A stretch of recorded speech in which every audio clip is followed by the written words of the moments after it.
So after 5 times, you tell them 5 times, they go, you got to wait a month. And I'm going, I'm not paying.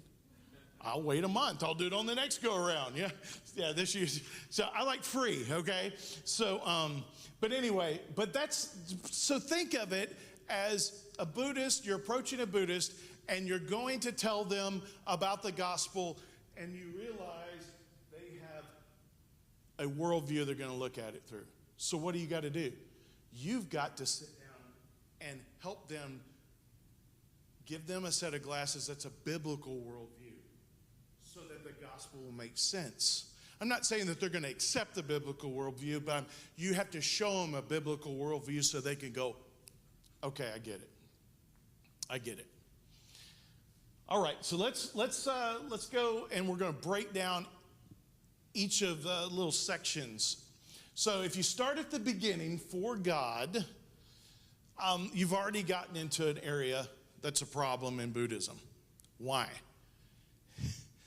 Because they have a different concept of God in the religion. In fact, they don't have the concept of an eternal God that created everything. They have gods, but they're just higher beings than you. And they're within this reality. See, God for in Christianity, in a biblical worldview, and we'll talk a little bit more about this in a minute, is outside of reality. And what I mean by that is not that he's not working in reality, but what I mean is he's not bound to this reality. He's not bound to, he's not subject to all the things here. He created it. But their gods aren't like that, okay? And they're certainly not eternal. Now, Mark Doreen, in his book, Change the Map, he makes the comment, he says that Buddhist teachings suggest that if God exists, he's evil. Okay, and you go, well, why? Well, I think it's similar to why you might find folks in America thinking, well, God's evil. It comes down to that whole thing of suffering, doesn't it? That's the question we ask, why? Why? Why am I sick? Why did this happen? Why did this go on in this world? If God's good, why did he allow suffering in this world? Okay?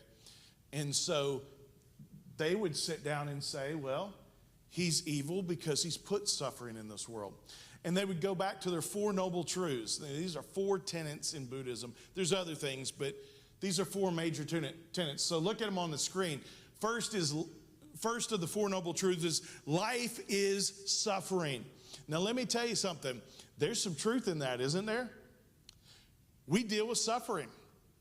We don't know before the end of the day what things could happen in our life that we will find out about. Whether that be our finances, whether that be somebody's home. I mean, I remember somebody in our church that they ended up, they were building their house or they were renovating their house, and all of a sudden it catches fire because of some wiring.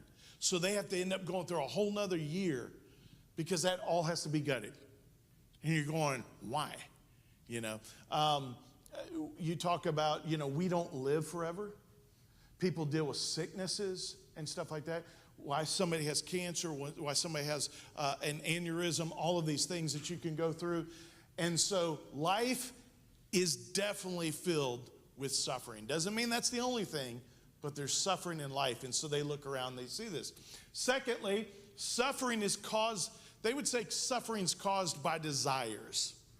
Your expectations for life would be a desire, that you're expecting things to turn out this way. So when it doesn't, you're suffering, right? You don't get certain things that you want. And even good things that we'll look at in just a second, they're desires, and when they're not achieved, they cause suffering. So they would turn around, number 3, they'd say suffering is extinguished by extinguishing desires. So to get rid of suffering, you just got to get rid of all desire. Now I know you're sitting there going, there's a logical problem there, but I can assure you in Far Eastern religions, they're not near as concerned about logical stuff as we are in the West. It's a different kind of way of thinking, because I would sit down and say, okay, we got a problem because you got to get rid of desire. So now you're desiring to get rid of desire. And so you're stuck in this contradiction, right? Doesn't work very well, but I would probably get told I'm just not enlightened. And on a lot of things I would say, yeah.